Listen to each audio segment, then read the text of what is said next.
kiểm tra, một lúc lại kiểm tra. You have to be patient and give it time to work. Chúng ta phải kiên trì và hãy để cho công việc này có thời gian để So thành it's công. about commitment. People follow committed people. Lãnh đạo có nghĩa là chúng ta cam kết và mọi người sẽ theo những cái người mà cam kết. If people see that you're joking with this and not taking it seriously, they're not going to follow you. Những người mà nói rằng đây cái này không nghiêm túc và đây chỉ là chuyện đùa thì họ sẽ không theo chúng ta. You need to be the leader for your team. Chúng ta phải trở thành người lãnh đạo trong đội nhóm của mình. So copy your upline and their leadership skills. Hãy sao chép tuyến trên và kỹ năng lãnh đạo của họ. And start working towards being that leader for your team. Và chúng ta hãy bắt đầu xây dựng cái khả năng lãnh đạo cho đội nhóm của mình. It is an exercise in self-discipline. Chúng ta phải thực hiện cái công việc kinh doanh này với cái sự kỷ luật. It's not a job. Đây không phải là công việc đi làm thuê. You have to get up and do the work. You have to come. It's all volunteer. Không phải là chúng ta kêu gọi mọi người là đi làm và làm việc, mà đây là công việc tự nguyện. The question is, if you did in New Skin today. Cái câu hỏi rằng là nếu mà chúng ta làm việc New Skin ngày hôm nay. Actually, let's reverse that. If you did in your job today what you did in New Skin, would you still have a job? If you did in your job the amount of activity you put into your New Skin business, would you still have your job? Would your boss still keep you? Would your boss still keep you? How much work did you do in New Skin today? Anyone do any inviting today? Hôm nay có ai thực hiện cái việc mời không ạ? Yeah, a few people. What about all the others that didn't invite anybody and did no New Skin all day today? Nếu như mà ai đó thì không mời gì hết và không giới thiệu gì hết ngày hôm nay không ạ? If you did that amount of activity in your job that you're getting paid by your boss, would your boss keep you? Nếu như mà chúng ta không mời ai hết và trong công việc kinh doanh của mình thì sếp của chúng ta có trả tiền không ạ? But you want New Skin to pay you all this money? Nhưng mà chúng ta không làm gì hết mà chúng ta vẫn muốn New Skin trả tiền là sao? Okay, but that's what people do. They think, oh, I just won't do anything, but I expect it to grow. Đó là lý do thực tế mà tại sao nhiều người không muốn làm gì hết nhưng mà vẫn muốn có tiền. It's up to you. That comes from your goals. Như vậy tùy thuộc vào chúng ta đúng không ạ? Đó là tùy thuộc vào mục tiêu của chúng ta. So you can't teach something that you're not doing yourself. Chúng ta không thể dạy cho ai đó những gì mà chúng ta không làm. It is about duplication. Điều này liên quan đến cái sự sao chép. And so you are the model for your group, and they are going to duplicate you. Chúng ta là hình mẫu của đội nhóm và đội nhóm chúng ta sẽ làm những gì mà chúng ta làm. Họ sẽ sao chép chúng ta. Be aware of what you're doing.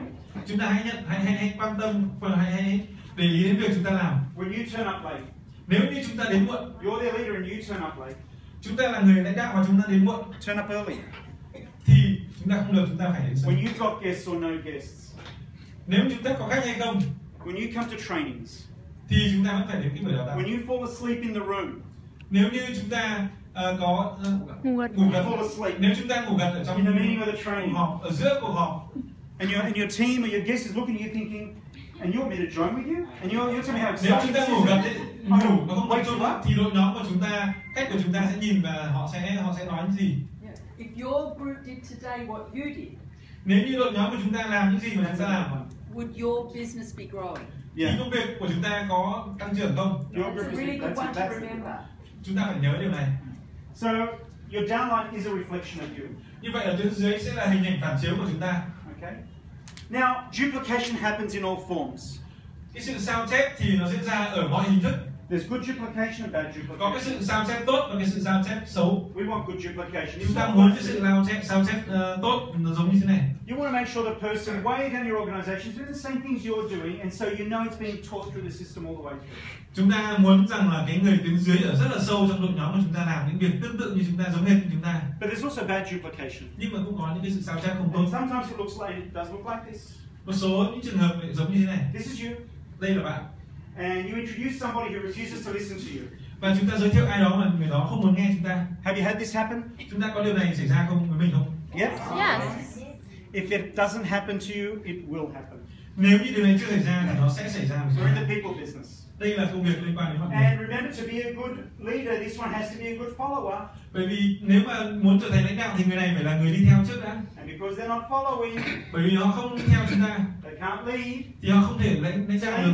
They think I'm smarter than you. I know everything about New Skin after 3 hours. Và chúng ta mời họ kinh doanh thì họ nghĩ rằng là họ giỏi hơn chúng ta mà họ sẽ làm theo cách của họ. I'm going to lead my organization. I'm not going to. Họ sẽ tự làm theo cách của họ, dẫn dắt đội nhóm, họ không cần phải hướng dẫn. The next person. Và họ hướng dẫn theo người tiếp theo. And this one won't listen to this one. Và cái người tiếp theo thì lại không nghe cái người ở trên. And this one can't stop it because they go, well, và cái người ở trên thì không thể nào mà ngừng lại được, không giúp cho cái người bên dưới theo được, bởi vì họ. And this one thinks I'm smarter than you.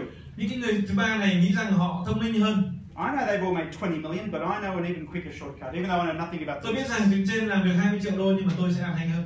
Tôi biết And so he starts to build a business his way. và họ bắt đầu xây dựng công việc kinh doanh theo cách của họ. And then so the next person they sponsor is really confused. Như vậy là cái người tiếp theo mà được bảo trợ thì họ thực sự họ lẫn lộn. They don't know what they're doing. Họ không biết là làm cái gì cả. So when they talk to people, we have no idea what they're saying. Và họ nói với mọi người thì không hiểu là họ nói cái gì. So the next person that joins is also a little bit off center again. Và như vậy là cái người tiếp theo được giới thiệu vào họ cũng không biết cái gì cả. They probably don't even know they're a distributor. Họ không biết rằng họ thậm chí họ là nhà phân phối nữa. They probably don't even know the name of the company. Họ còn không biết tên công ty là gì. And they've used the toothpaste but nothing else. They've used the toothpaste and nothing else. Họ chỉ dùng mỗi kem đánh răng thôi. And then they sponsor somebody else and this is wonderful and everything's going to be great. Họ bảo trợ ai đó và nói rằng ôi công việc kinh doanh tuyệt vời, tất cả mọi thứ rất là tuyệt vời. And they're really unhappy because it's like you brought me into the business and now you don't help me and I don't know I'm all. Và cái người cuối cùng này họ sẽ nói rằng ôi anh dẫn tôi đến công việc kinh doanh này, giới thiệu tôi công việc kinh doanh này nhưng mà chả ai giúp tôi hết. This is all the stuff that gives companies bad names, you know. Như vậy điều này sẽ mang lại cho công ty cái danh tiếng rất là xấu. That's why the more of us can do it the right way, it sets a good example. Như vậy là tất cả chúng ta phải làm đúng và tạo ra cái hình ảnh tốt. But that person might know somebody who gets it. Nhưng mà cái người này có thể biết được ai đó mà người ta hiểu ra vấn đề. It's your job and my job to go down and work with this one and forget this part in the middle. Và như vậy là cái công việc của chúng ta cần phải tìm ra cái người đó và làm việc trực tiếp với người này. Your job is to look down your organization and say, because the ones I sponsor may not be interested in the business, but the one down the bottom is. Bởi vì việc của chúng ta là tìm xuống bên dưới và thấy rằng là cái người mà ta bảo trợ thì không quan tâm nhưng mà tít ở dưới kia sẽ có người quan tâm. They don't want to help because they said, hey, I just want to buy the shampoo. She wants to make $1 million. I don't want to help. I'm not interested. Những cái người mà ở giữa thì nói rằng là họ không quan tâm, họ chỉ quan tâm đến mỗi việc mua dầu gội chứ không phát triển kinh doanh. It's our job as leaders to go down and work with that one and help them get their goals in this business. Và việc chúng ta là đi xuống đến những người mà cam kết và giúp họ xây dựng kinh doanh. Yeah, even if some of the others think they want to do the business, if they're not duplicating the right thing, Yeah, we don't work with it. We don't work with them. Và ngay cả khi những người ở giữa này mà họ nghĩ rằng là họ muốn cam kết kinh doanh nhưng họ không làm đúng thì chúng ta không tập trung vào họ mà chỉ tập trung vào người mà nghiêm túc. Those five will do one of two things. They'll either change the way they're doing it and realize that it works. Một số người thì sẽ như thế này, họ sẽ thay đổi cách làm và nghĩ rằng là working in the team and doing the same as everybody else. Họ sẽ làm theo đội nhóm và làm như mọi người. Or they quit. Khi mà chúng ta tập trung vào người bên dưới này thì những người ở giữa sẽ có hai lựa chọn, một là họ sẽ bắt chước, họ làm đúng theo hệ thống, hoặc là lựa chọn thứ hai là họ bỏ cuộc. It's okay if they quit because they've landed your blue diamond. Họ bỏ cuộc không sao bởi vì họ đã tìm ra cho chúng ta blue diamond. So for things to change, you've got to change first. Để cho mọi thứ thay đổi thì chúng ta phải thay đổi trước. If something's not working, don't keep doing it. Stop. Nếu như việc gì mà không có hiệu quả thì chúng ta đừng có làm và chúng ta hãy thay đổi. Go back to your upline and say, hey, let's have a look at what I'm doing to see what's not working. Chúng ta hãy quay lại với tuyến trên của mình và tham vấn. You can't keep doing the same thing and expect the results to change. Chúng ta không thể là cứ tiếp tục làm việc cũ không mà kỳ vọng mọi thứ thay đổi. And practice makes perfect. Và chúng ta hãy thực hành cho đến khi mà thành thục. People don't practice enough. Mọi người thì không thực hành đủ nhiều. They practice on their prospects.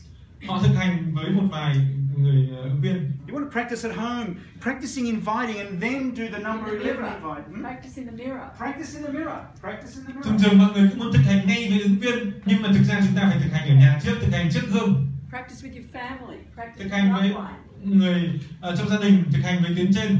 When I sit in the presentations, khi mà tôi ngồi ở trong cái buổi trình bày, and there's the people presenting the business like I did last night. Và khi mà tôi ngồi trong phòng và ai đó trình bày cái slide mà tôi nói hôm qua, I'm seeing it every week. Tôi nhìn tuần nào tôi cũng nhìn. I'm trying to anticipate the next sentence is going to say, because that's how I was learning what to say next.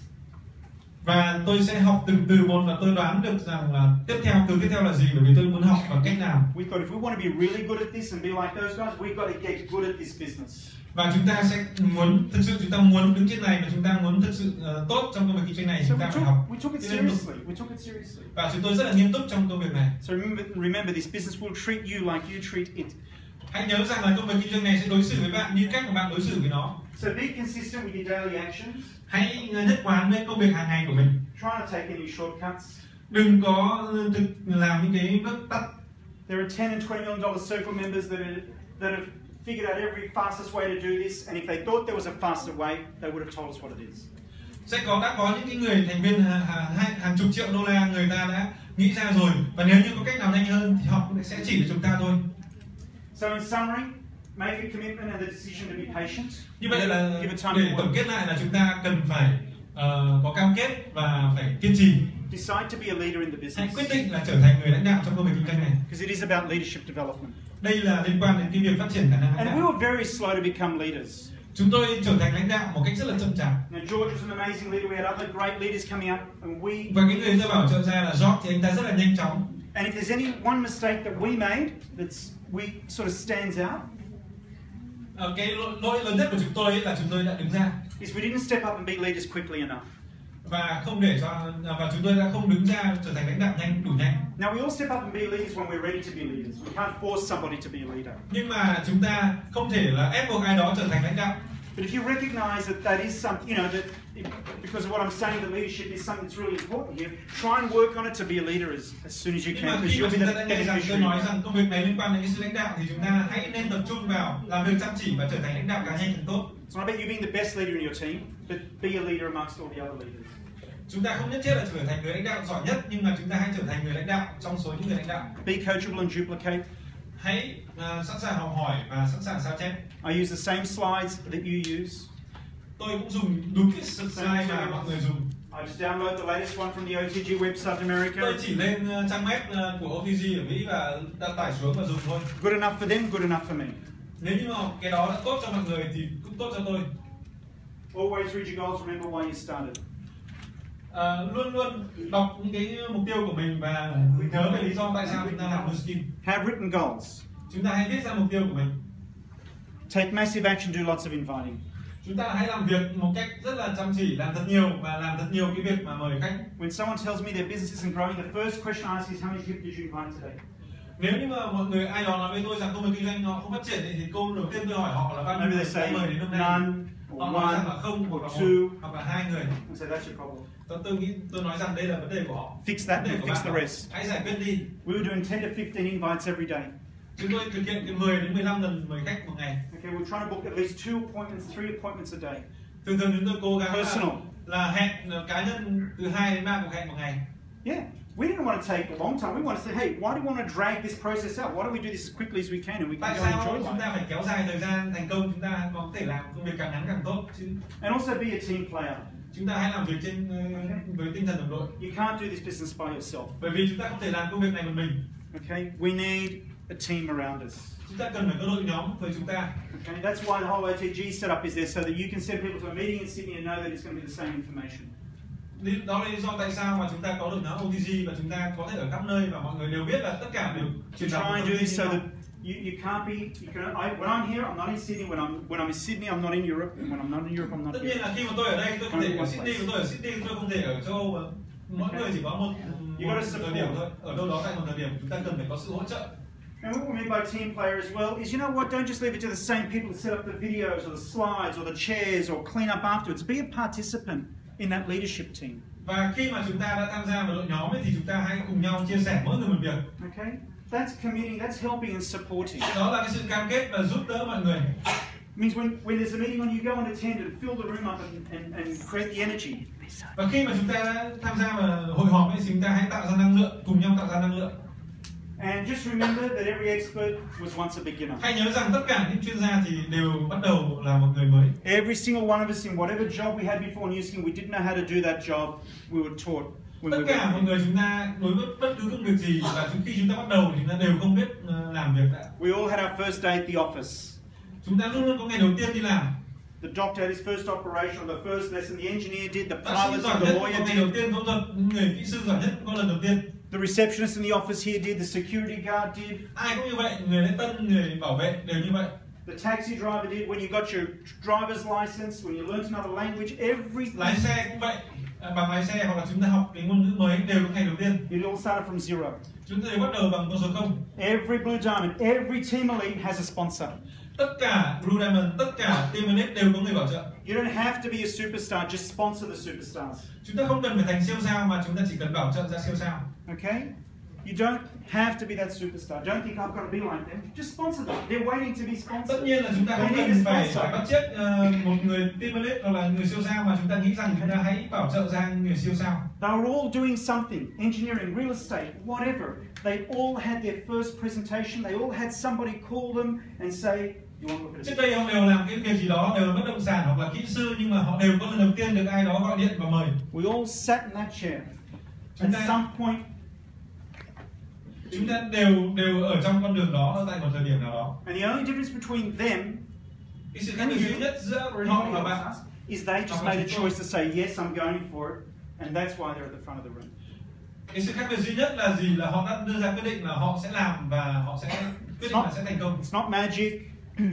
Cái điều này không phải là phép màu, It's just a clear decision that people đây make. là cái sự quyết định rõ ràng của họ thôi. So make that decision, Chúng ta hãy ra quyết định, and then once you make that decision, don't look back, move forward. và khi mà chúng ta ra quyết định đừng nhìn lại mà hãy tiến lên. So thank you, and hope that was a benefit to you, and we wish you the best of success. Cảm ơn và chúc tất cả chúng ta thành công.